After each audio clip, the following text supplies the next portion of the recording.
The results of the 2025 election spelled defeat for conservatives. What did we learn? How should Christians think about this? Here's the point.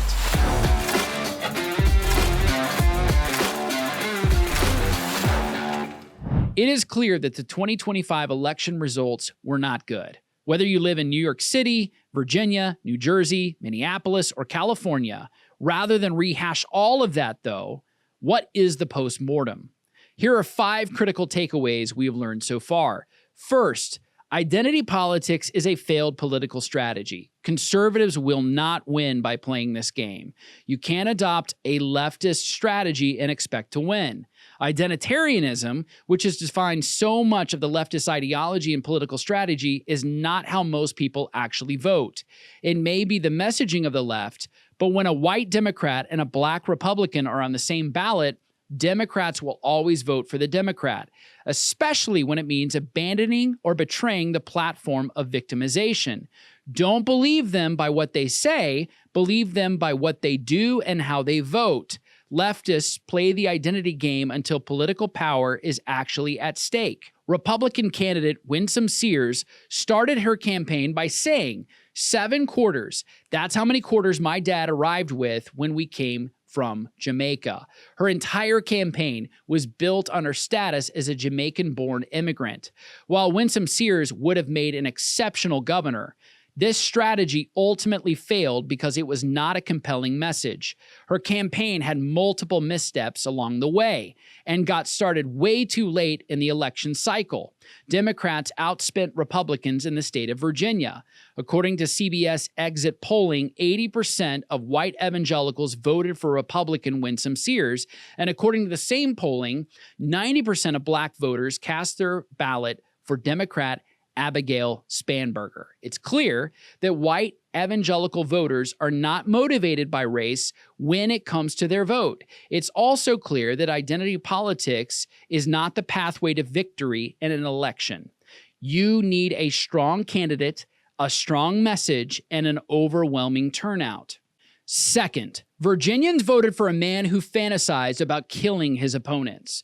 Virginians literally rewarded a candidate who said what no one should ever say, let alone think, that he preferred his opponents and their children dead so that we could move on policy. That is perniciously wicked, evil, and sadistic. It should outrage any American of any political or religious stripe. How did Jay Jones win? Was it because Virginian voters applauded that message? They may not have applauded it, but they endorsed the message at the ballot box. And Abigail Spanberger had enough of a voter turnout to help carry Jones across the finish line. Moral outrage is no longer enough to win an election. Moral outrage will not cause your opponent to lose an election. And Democrats chose political power over the principle of moral decency. All conservatives around the nation should take note for future elections. The only way to defeat evil is by winning. Moral outrage alone is not winning. Third, Charlie Kirk's murder was not enough to wake everyone up to the reality of evil. It was not enough to rally conservatives to get out and vote. That is one of the most tragic things we must face. It did not impact the outcome or results of the 2025 election. The chairwoman of the school board of Chesterfield County, Virginia, Dot Heffron, posted on our Instagram story celebrating the death of Charlie Kirk, saying, "Call me old-fashioned, but I remember a time when we were okay with Nazis being killed." And many echoed similar sentiment, whether it was Jimmy Kimmel or a score of leftists online. All of that signaled that there is true hatred, animosity, and division in this country. Many excused Charlie's murder, saying he had it coming. As my friend Nick Freitas reminded me, we shouldn't be surprised when those on the left celebrate the murder of someone they hate if they are truly willing to celebrate the murder of their own babies. The left didn't hide their reaction to Charlie's murder, and those on the right weren't inspired to get out and vote. Fourth, the New York City's mayoral race was not anything like a conventional election. A jihad-sympathizing Muslim Marxist won that race. But it appears that the coalition that elected him was filled with the most radical elements of the Democratic Party. That includes foreign-born immigrants who made up 40% of New York's total population. Mamdani said in his election victory speech, "I am Muslim, I am a democratic socialist, and I refuse to apologize for any of this." Mamdani also famously griped and grieved over the treatment of his Muslim aunt on 9/11, rather than the nearly 3,000 Americans who lost their lives at the hands of Muslim terrorists. Grievances are what guided his campaign. Grievances against billionaires, grievances against generations of law-abiding, tax-paying New Yorkers, grievances against everyday Americans. The coalition that elected him was not unlike the national demographic that voted for Kamala Harris. Women under the age of 30 supported Mamdani by more than 80%.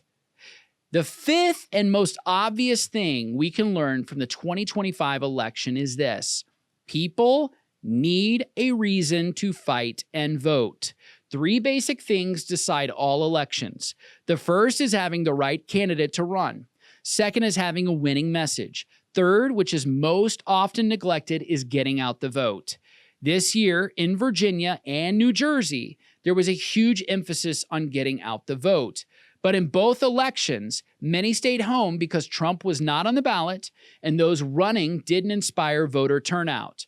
So what is the reason to fight and vote? Boomer cons have fallen short on these answers. The Gen Z generation needs a reason to come out in droves, answering this simple question: what do we get if we win? Most Gen Z are not actually socialists, nor are they grandpa capitalists. They're somewhere in between. They've done education, they know the hustle, they work for a paycheck, but they feel locked out of the American dream. The average home buyer in the United States is a Gen Xer in their 50s. The average first-time home buyer is a millennial approaching 40. That, coupled with inflation and rising prices on everyday staples like rent, gas, and groceries, means that most Gen Z do not have an ownership stake in America. The political messaging today among conservatives has to address basic questions like, how will you make home ownership affordable, or making the raising of a family achievable? How can the youngest generation live like the generations before? How do they achieve the American dream? Gen Z doesn't want socialism. They want answers. They want a system that works.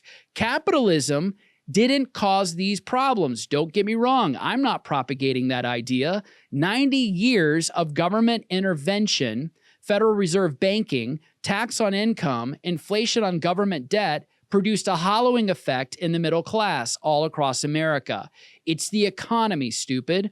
Tucker was right at least about one thing. It is cheaper to buy groceries in Moscow than it is in New York City.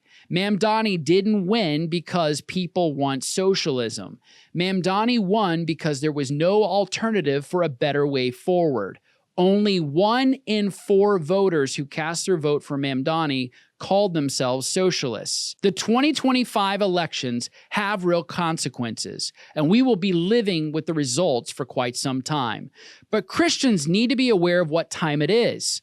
We don't need to be naive about the realities of what motivates our nation, our neighbors, and the youngest generation. Like all of us, people need something to love, to own, to hope for, to fight for, and to die for. And Christians with a strong biblical foundation have all of these answers in spades. Be prepared to give an answer for the hope that is in you. Be prepared to advance the hope of the gospel of Jesus Christ and to defend American freedom. Be prepared to face the consequences of pacifism and neglect. Be prepared to make costly sacrifices to see freedom return. Be prepared to fight, fight, fight.